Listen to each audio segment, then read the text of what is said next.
Vamos a ver. Entonces, el tema es potencial vectorial o potencial vector, también le podemos decir, ¿verdad? En el potencial vectorial, jóvenes, al igual que en 321, había un potencial escalar, ¿verdad? Acá es un potencial vectorial. Entonces, el propósito en la clase de hoy es introducir este potencial. Vamos a obtenerlo y vamos a explicar su significado, su importancia en el electromagnetismo.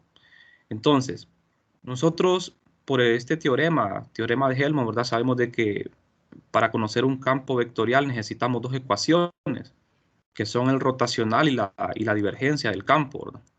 Nosotros ya obtuvimos el rotor de B, a lo que llamamos la ley de Ampère, ¿verdad? El rotor de B. Nos falta conocer la divergencia de B, que sería la otra ecuación para completar el campo magnético, ¿verdad?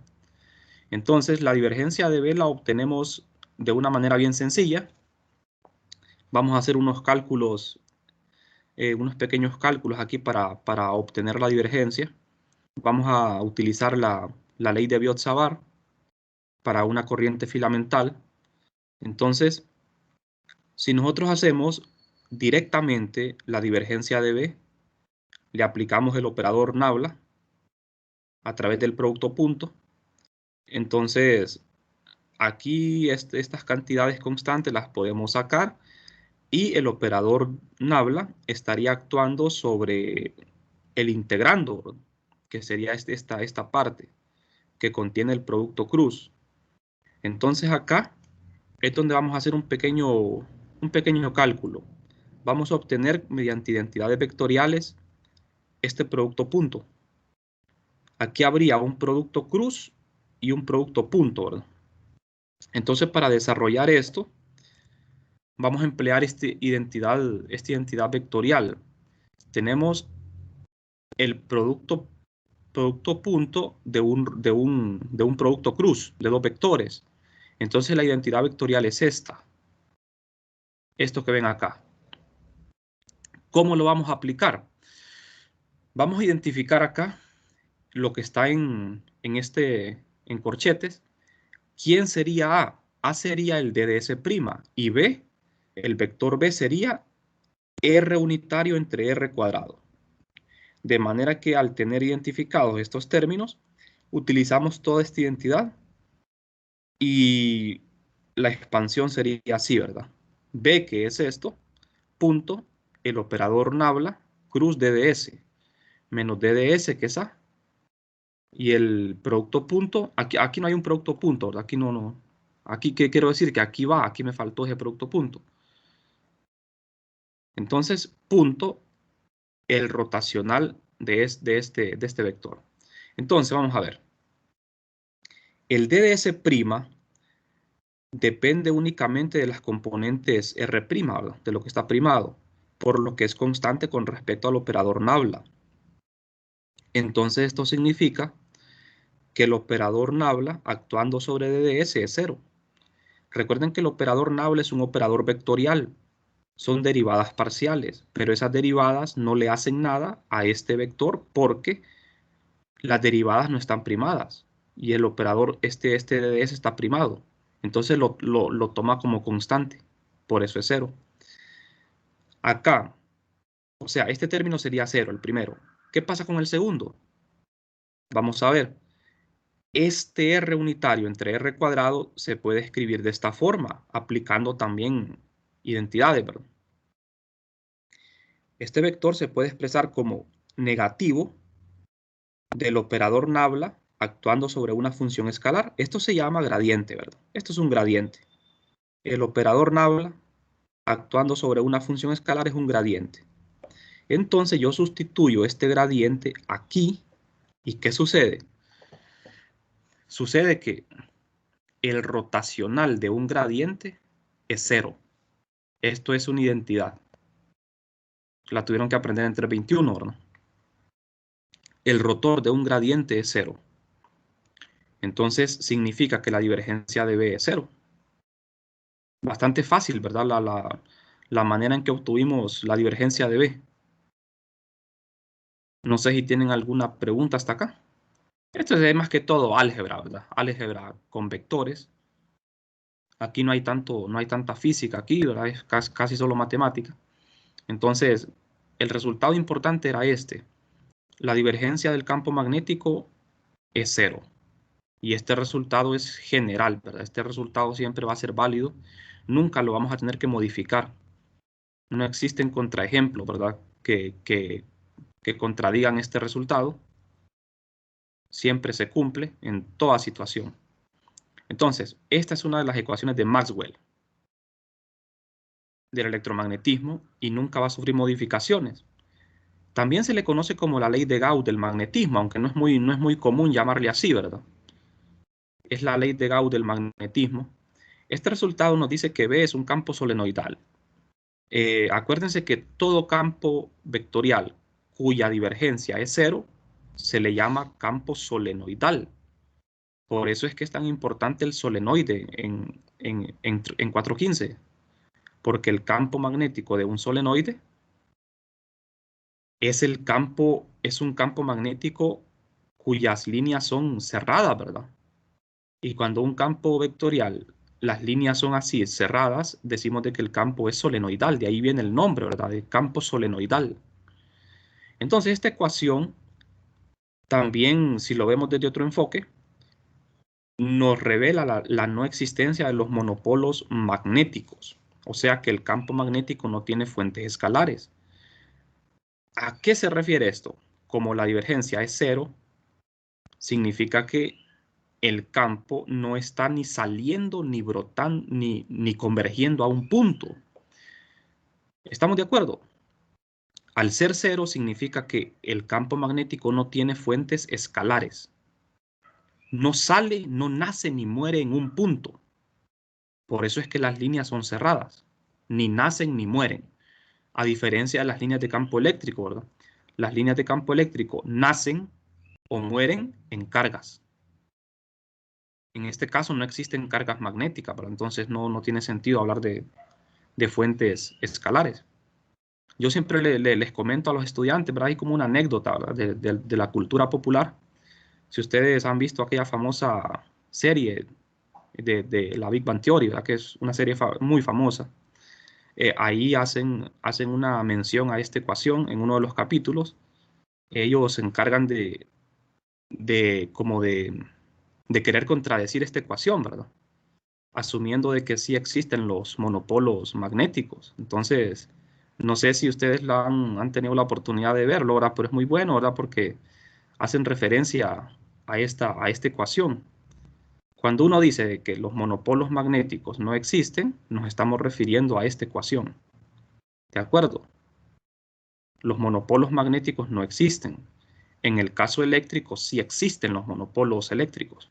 Y los monopolos eléctricos son las cargas. En el caso magnético, lo que existen son dipolos eléctricos, que vienen a ser los imanes. Pero monopolos magnéticos no existen, ¿verdad? Si los monopolos magnéticos existieran, esto ya no sería 0.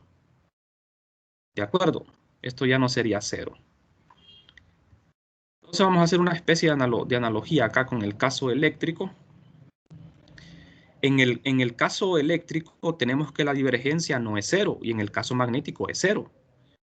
Como la divergencia en el caso eléctrico no es 0, hay fuentes escalares y esas fuentes son las cargas que están representadas aquí mediante la densidad. Las fuentes escalares serían las cargas eléctricas. ¿De acuerdo? Son las fuentes del campo eléctrico. Las líneas de campo no son cerradas en el caso eléctrico. Y existen monopolos eléctricos que son las cargas. Las líneas nacen en una carga positiva y mueren en una carga negativa. O sea, tienen un punto inicial y un punto final. En el caso magnético, como la divergencia es 0, no hay fuentes escalares, las líneas siempre son cerradas y no existen monopolos magnéticos. ¿De acuerdo? No existen, ¿verdad? Esos monopolos. Si existieran, le podríamos llamar cargas magnéticas, ¿verdad? Pero aquí no tiene sentido hablar de eso. Bueno, Viéndolo aquí ya en figuras, tenemos representado el campo eléctrico y el campo magnético, ¿verdad? Para un caso específico acá. Aquí tenemos el campo eléctrico de una carga puntual que es positiva porque las líneas están saliendo, ¿verdad? De ella. Nacen en la carga y se mueren en el infinito. No se cierran las líneas. En el caso magnético, las líneas son cerradas. No comienzan ni terminan en un punto, no nacen ni mueren, son cerradas. ¿Estamos de acuerdo, verdad? Por eso decimos de que el campo no tiene fuentes. Cuando un campo tiene fuentes, el campo nace en ese punto que es la fuente. ¿De acuerdo? El campo eléctrico está naciendo en la fuente y la fuente es la carga. En el caso magnético no tiene fuente. Lo que tiene son fuentes, pero vectoriales, ¿verdad? Entonces, este campo que vemos acá correspondería al campo de una línea de corriente infinita, ¿verdad? Hablemos un poco sobre ese tema del monopolo, el monopolo magnético. La mejor manera de explicar ese tema es con los imanes, ¿verdad? Aquí tengo un imán. Los imanes también se les puede llamar dipolos magnéticos. El campo magnético de un imán es idéntico al de un solenoide finito. Un imán tiene dos polos, ¿verdad? Un polo norte y un polo sur. Entonces las líneas de campo magnético siempre se cierran. Es como que nacieran en el norte y terminan en el sur, pero siempre se cierran. Ahora bien, fíjense en el caso eléctrico. Esto que tenía acá este es un dipolo magnético o un imán. Acá tengo un dipolo eléctrico.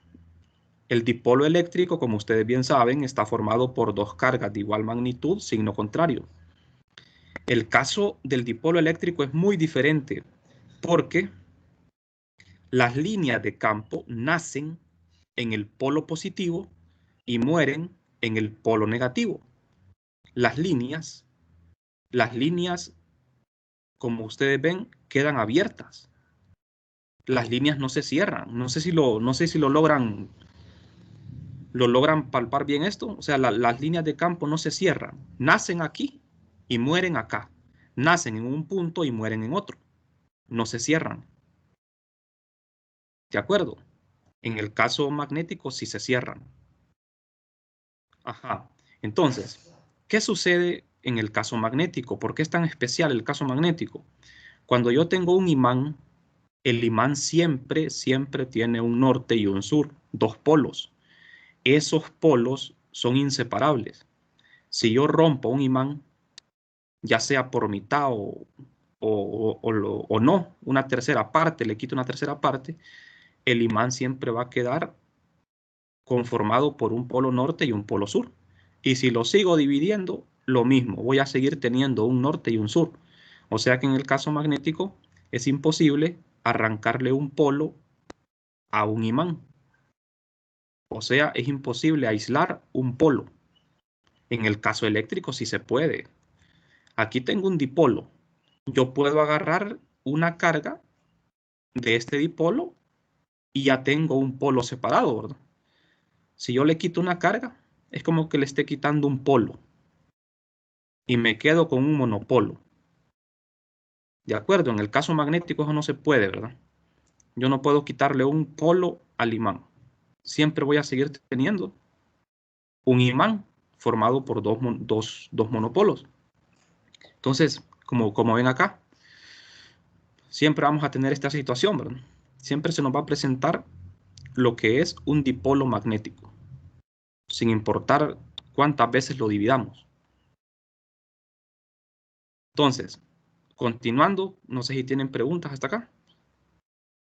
Si, bueno, si tienen preguntas, bueno, entonces, no, ¿verdad? Estamos bien hasta acá, entonces. Vamos a continuar con la parte matemática. Lo que queremos es obtener el potencial vectorial, ¿verdad? Si nosotros hacemos uso del teorema de la divergencia, que es este que está acá, que relaciona una integral de volumen con una de superficie cerrada, si lo aplicamos a la inducción magnética, entonces rápido notamos esto, ¿verdad? De que la integral de superficie, la integral de superficie de la inducción es igual a 0, porque la divergencia de B es 0, ¿verdad? Rápido llegamos a este resultado. Esto siempre es válido para una superficie cerrada nada más, así como la ley de Gauss. Fíjense bien, esta ecuación que está aquí es exactamente la ley de Gauss para el magnetismo en forma integral. Voy a ir atrás acá para que lo vean. Esta sería la ley de Gauss del magnetismo en forma diferencial y esta sería la ley de Gauss del magnetismo en forma integral. Las dos ecuaciones son idénticas, solo que expresadas en diferente forma, ¿verdad? Entonces, siempre la integral es sobre una superficie cerrada. Si la integral no fuese sobre una superficie cerrada, esto no necesariamente es 0. ¿De acuerdo? Recuerden que en el teorema de Gauss de la divergencia siempre la integral de superficie es cerrada. Entonces, esta es otra manera de decir que no existen monopolos magnéticos. Entonces, esta ecuación, ¿verdad?, indica que el flujo de B a través de una superficie cerrada siempre es 0 o equivale a la ley de Gauss para el magnetismo. Es equivalente. Bien. Entonces, acá tenemos también el resumen, ¿verdad?, de esto, las dos versiones. La ley de Gauss del magnetismo en la forma diferencial y en la forma integral. En ambas situaciones, ¿verdad?, esto está igual a 0. Es una ecuación, ¿verdad?, bastante sencilla. No, digamos que no tiene tanta importancia como la ley de Ampère, ¿verdad? Porque como en este caso es 0, ¿verdad?, no nos sirve de mucho, ¿verdad? Bien, lo que sí nos va a servir bastante aquí es el concepto de flujo magnético. El flujo magnético sí, ¿verdad?, no nos va a ser muy útil, sobre todo cuando la superficie sea abierta, porque cuando es cerrada ya sabemos de que es 0, pero cuando la superficie sea abierta, el flujo ya no va a ser 0. Entonces, ¿qué sucede cuando la superficie es abierta? Vamos a denotar el flujo magnético con esta letra Φ, y cuando la superficie es abierta, esto ya no va a ser 0. Y a esto se le llama el flujo magnético, que se mide en unidades de Weber. Este concepto de flujo es muy importante, ¿verdad? Esto nos va a servir bastante cuando estudiemos lo que es la ley de Faraday, que es el capítulo siguiente. Entonces, para hablar un poco más sobre el flujo magnético, en este caso nosotros vamos a tener un campo magnético en el espacio y vamos a tener una superficie imaginaria. Esta superficie es una superficie abierta porque es limitada por una curva. Tiene un borde. Entonces, esta superficie está siendo atravesada por las líneas de campo, de manera que tenemos un flujo magnético. ¿Cómo calcular flujo? Eso se supone que ustedes ya lo manejan porque ya lo hicieron entre 21, ¿verdad?, con el caso eléctrico. Es la misma forma, ¿verdad?, de calcular flujos. Bien, entonces, en el caso del flujo magnético se nos pueden presentar un montón de situaciones, ¿verdad? Situaciones fáciles y difíciles, dependiendo de la figura, más que todo, de la superficie. En este caso, fíjense bien, tenemos un campo uniforme, miren. El campo magnético es uniforme porque las líneas están paralelas y tengo una superficie abierta. En este caso es un círculo.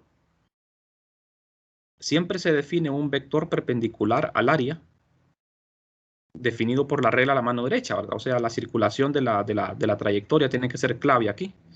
Entonces, el flujo magnético se calcula haciendo uso de la integral, ¿verdad?, integrando sobre esta superficie. Se nos pueden presentar, como les digo, una gran variedad de situaciones. Si el flujo es 0, si la superficie es cerrada. Distinto de 0 si es abierta. Ahora bien, cuando la superficie es abierta, el flujo va a ser máximo cuando B y el diferencial de área sean paralelos. Y el flujo va a ser 0 cuando B y el diferencial de área sean perpendiculares. Aquí lo podemos ver en la figura, miren. Esta superficie, que es un cuadrado, es imaginaria, está siendo atravesado por un campo magnético uniforme, es paralelo, las líneas son paralelas. Entonces, si yo coloco la superficie de manera horizontal, el vector de área de la superficie quedaría perpendicular al campo, de manera que por el producto punto, dos vectores perpendiculares, el producto punto es 0, ¿de acuerdo? Y cuando yo pongo la superficie vertical, de manera que el diferencial de área vaya paralelo al campo, el ángulo entre el diferencial de área y el campo magnético sería 0 grados. El coseno de 0 es 1, de manera que el producto punto no se hace 0, sino que más bien es máximo. Entonces, en ese caso, ocurre que el flujo aquí es máximo. Esto sería como bien lógico, ¿no? Si ustedes quieren de que el flujo sea máximo, tienen que colocar la superficie perpendicular al campo.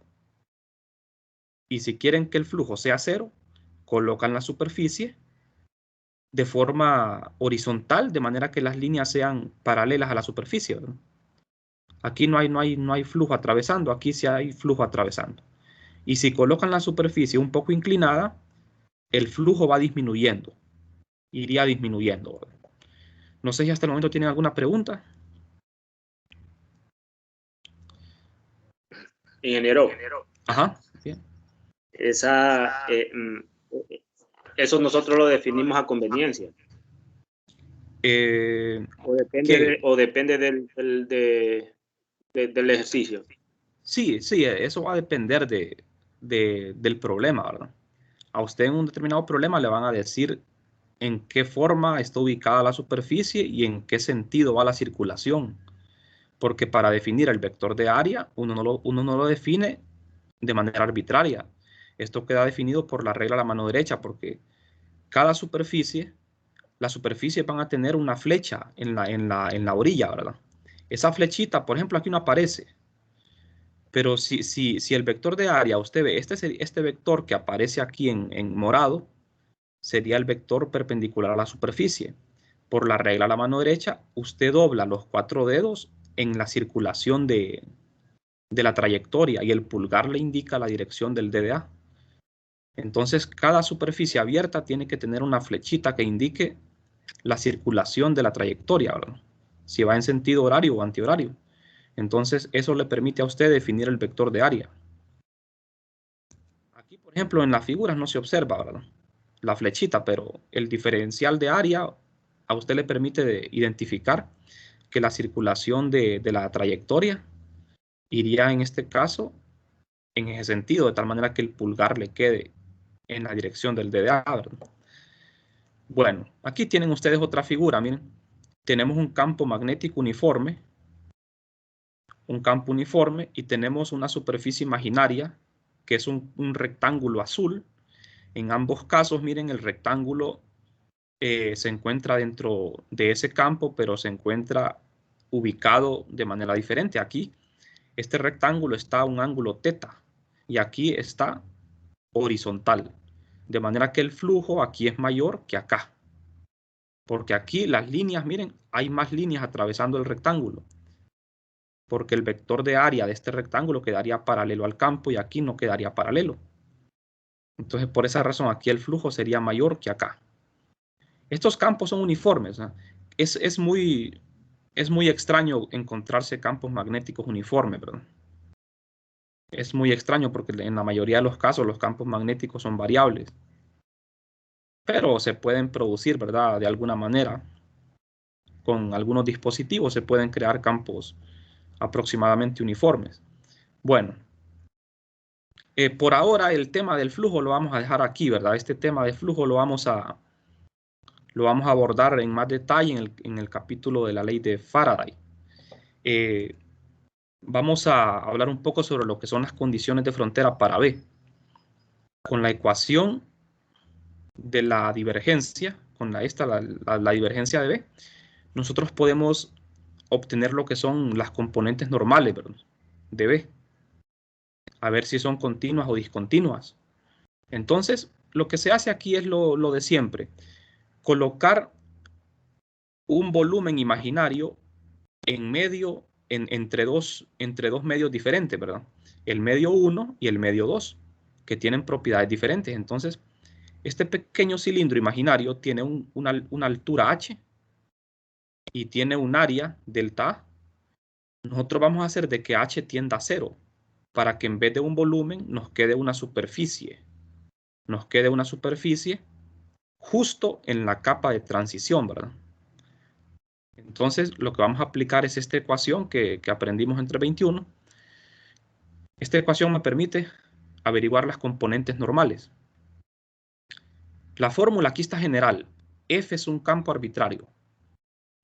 Tomamos el límite cuando h tiende a 0. H por B, donde B, esta B representa la divergencia del campo y h es el grosor, la altura del cilindro, ¿verdad? Entonces, como yo sé que la divergencia de B, que en este caso f es B, la divergencia es 0, entonces en el lado derecho automáticamente se hace 0, ¿verdad? Si esto es 0, todo el lado derecho se hace 0. Entonces ya directamente me queda que las componentes normales de B son continuas. Son continuas, son iguales, ¿verdad? Esto siempre se cumple porque la divergencia siempre va a ser 0. Entonces, en el caso magnético, ¿verdad? En cuanto a las componentes normales, las cosas son bastante fáciles porque siempre va a haber continuidad. En el caso de las componentes tangenciales es que es un poco más difícil, ¿verdad? Porque no siempre van a ser discontinuas. Bueno, recuerden que esta parte teórica es muy importante porque esto va a ser evaluado en la prueba conceptual, ¿verdad? Así que esto de las componentes normales es bueno que lo repasen bastante y tengan presente que siempre se cumplen, ¿verdad? Bien, entonces, si nos metemos de lleno ahora al tema del potencial vectorial, ¿qué es lo que queremos obtener? Para el potencial vectorial, lo que vamos a hacer es partir de un argumento bastante simple, ¿verdad? Como nosotros sabemos de que la divergencia de B es 0, y como también sabemos de que existen unas identidades vectoriales, por ejemplo esta, miren, la divergencia de un rotor es 0, es una identidad vectorial. Entonces, esto nos lleva a sospechar a nosotros de que este campo B, que ven acá, el campo magnético, se puede escribir en función del rotacional de un vector, que no sabemos qué es, ¿verdad? Ese vector. Entonces, nosotros vamos a asumir que el campo magnético B lo podemos escribir como el rotacional de un campo que no sabemos qué es. Lo dejamos así como arbitrario, ¿verdad? B se puede escribir como el rotor de A. ¿Por qué asumimos esto? Porque como la divergencia de B es 0 y la divergencia de un rotor es 0, entonces si B es un rotor, siempre se cumple la ecuación. Entonces podemos plantear que B es el rotor de algo, de un vector, ¿verdad? Este nuevo campo que aparece acá, este nuevo campo A, es a lo que se le llama potencial vectorial. Y la unidad de ese potencial va a ser el Weber entre metro. Weber es la unidad de flujo magnético. Weber entre metro es el potencial vectorial. Entonces, como ustedes ven, fue bastante simple. Fue bastante simple, ¿verdad? Llegar al potencial vector. Pero lo que pasa es que necesitamos una expresión para el potencial vectorial. O sea, esto no es tan fácil como entre 21, ¿verdad? Que el potencial escalar era bien sencillo de obtener, pero aquí es un poco más difícil. Entonces, ahora lo que vamos a hacer es, hay una analogía entre el potencial escalar phi y el potencial vectorial A, y es en cuanto a la forma de obtenerlo. De esta ecuación, entre 21, el rotacional de E era 0. Entonces nosotros aquí sospechábamos de que E era un gradiente por esta identidad, ¿verdad? Fíjense bien, en 321 nos basamos en esta identidad vectorial, de que el rotor de un gradiente es 0.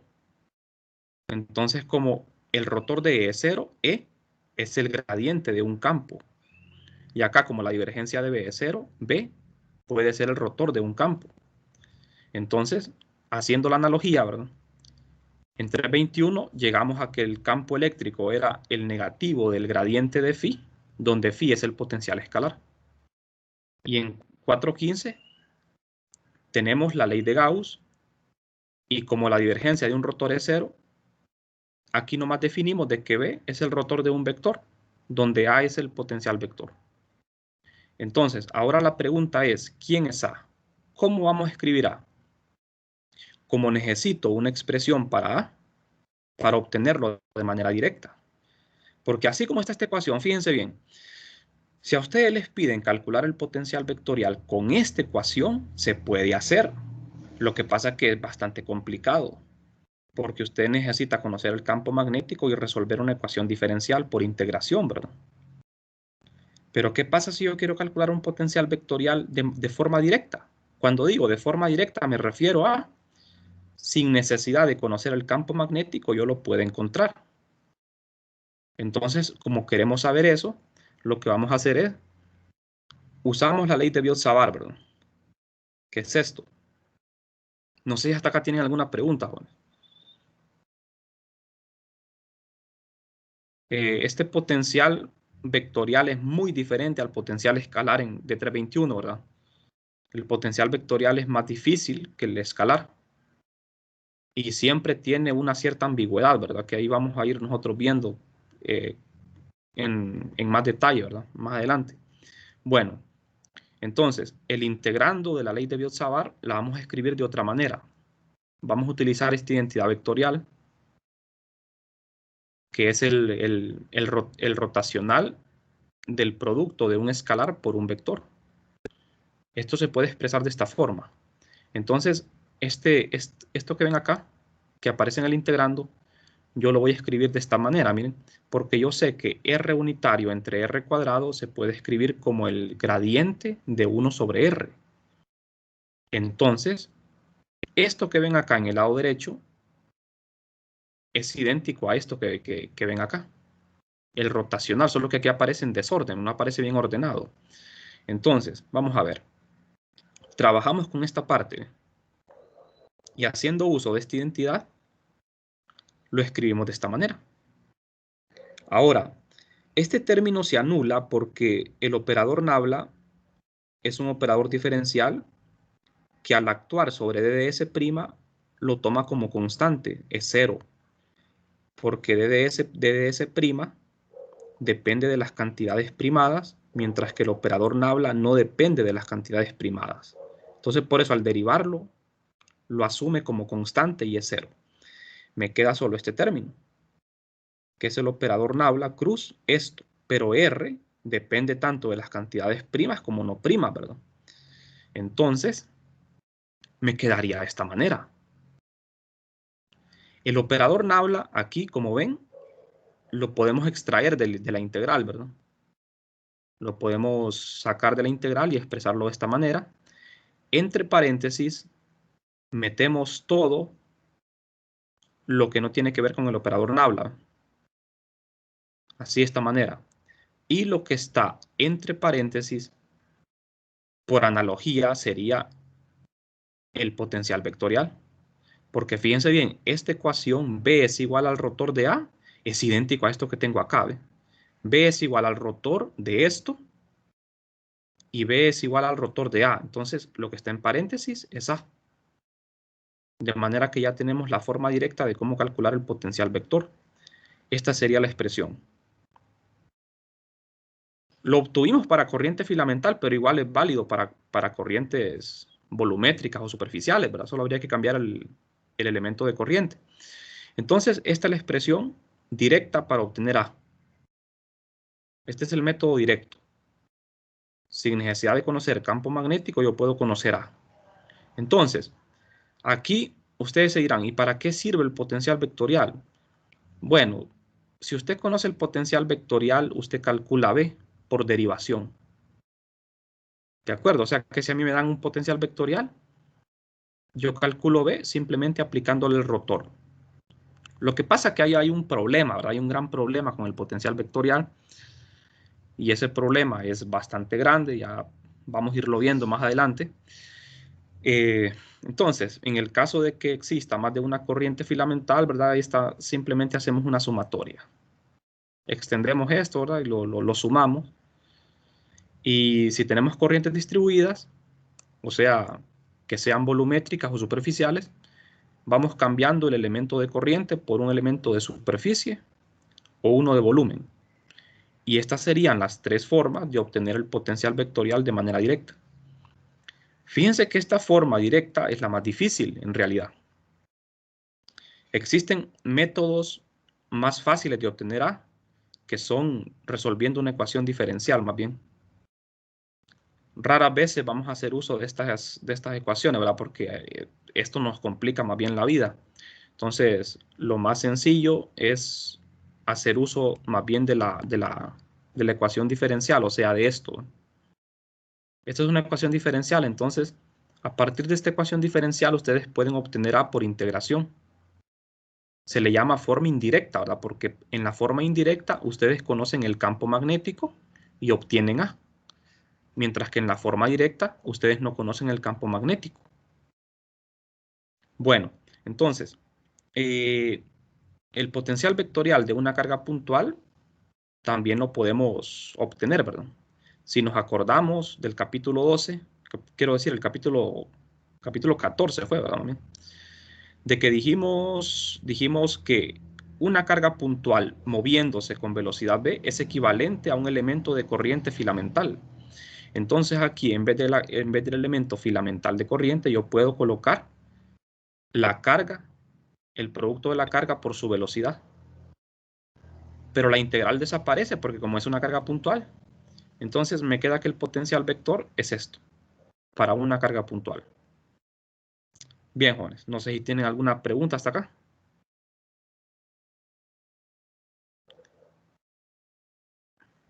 No sé si tienen dudas.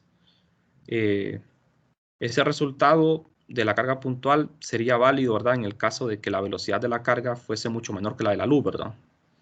Porque cuando las velocidades se van acercando a la de la luz, ¿verdad? Esto ya tiene que ver con relatividad. Entonces, a eso sí no nos vamos a meter, ¿verdad?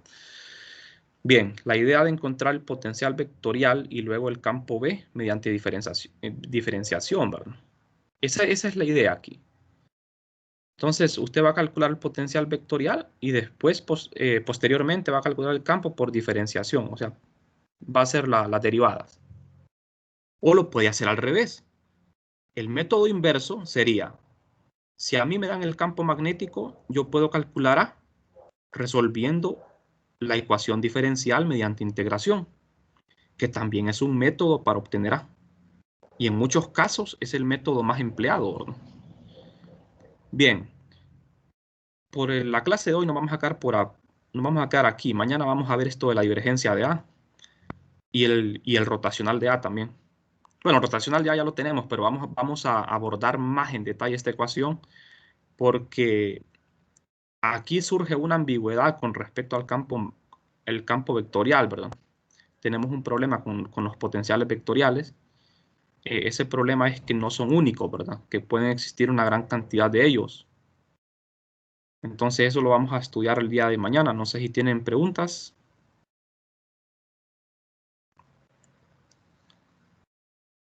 Bien, si no hay preguntas, entonces nos quedamos por acá.